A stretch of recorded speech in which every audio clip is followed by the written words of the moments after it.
Eduardo Rodriguez brought his best stuff to the Bronx, but Boston's bullpen couldn't follow suit in a 5-4 loss to the Yankees on Friday night. Good evening and welcome to the Boston Red Sox Newsfeed postgame recap. I'm Alex Barth reporting for CLNS, a leading online provider of audiovisual coverage for the Boston Red Sox. After scoring a pair of runs in the first inning, it looked like the Red Sox were going to cruise to their 9th win in a row behind a stellar night from lefty Eduardo Rodriguez. However, the Boston bullpen had other ideas, allowing a 5-run 8th inning to the second-place Yankees. Hanley Ramirez had the Red Sox feeling good in the first inning with a 2-run blast off Yankees starter Jaime Garcia. It was Ramirez's 18th home run of the year. With the run support behind him, Eduardo Rodriguez took the mound and settled right in, throwing 6 shutout innings of 2-hit ball while striking out 7 hitters. An Andrew Benintendi solo home run in the 5th inning gave the Red Sox a 3-0 lead when they decided to go to the bullpen in the 7th with Rodriguez at 107 pitches. Matt Barnes was the first man out of the pen for the Red Sox. He kept things pretty uneventful, retiring 3 straight after walking the leadoff man in the 7th. But in the 8th, the Red Sox went to their deadline acquisition Addison Reed, and the wheels promptly fell off. The righty allowed 4 runs, all earned, and left the game before recording a single out.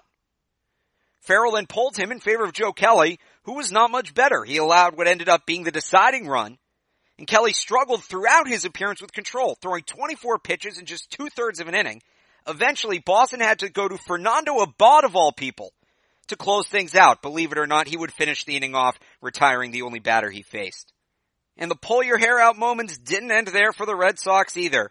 Now leading by 2, the Yankees went to Aroldis Chapman in the 9th to close things out. Chapman, who has struggled against Boston this year, promptly walked the bases loaded without recording an out. So bases loaded, nobody out. Andrew Benintendi hits a sac fly to left field. That puts the Red Sox down 1. But Eduardo Nunez attempts to tag from second to third on the play and is thrown out.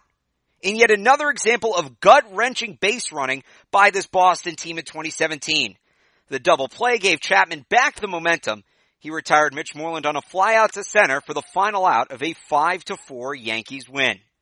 Adam Warren, who was the stopgap for the Yankees after Jaime Garcia was pulled early, ends up picking up the win. He threw 2 1/3 innings of scoreless ball. He's now 3-2 on the year. Chapman gets the save even though he struggled. It's his 15th of the season. And Addison Reed, in his first decision with Boston, picks up a loss.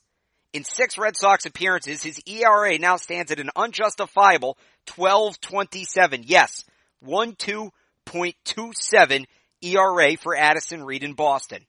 With the loss, the Red Sox season-best 8-game win streak is no more, and they lose it in about as painful a way as they could.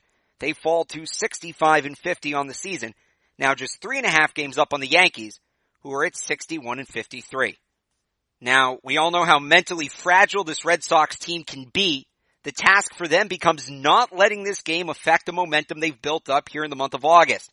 We know how emotionally high they got after the walk-off 12-10 win against Cleveland last week, the spark plug for the 8-game win streak.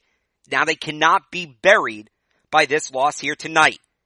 Looking to get back on the right side of things, they will turn to Drew Pomeranz tomorrow. The lefty takes the mound looking for his 12th win of the year, while the Yankees will counter with Luis Cervino, who's been red hot, allowing just 3 earned runs total in his last 5 starts.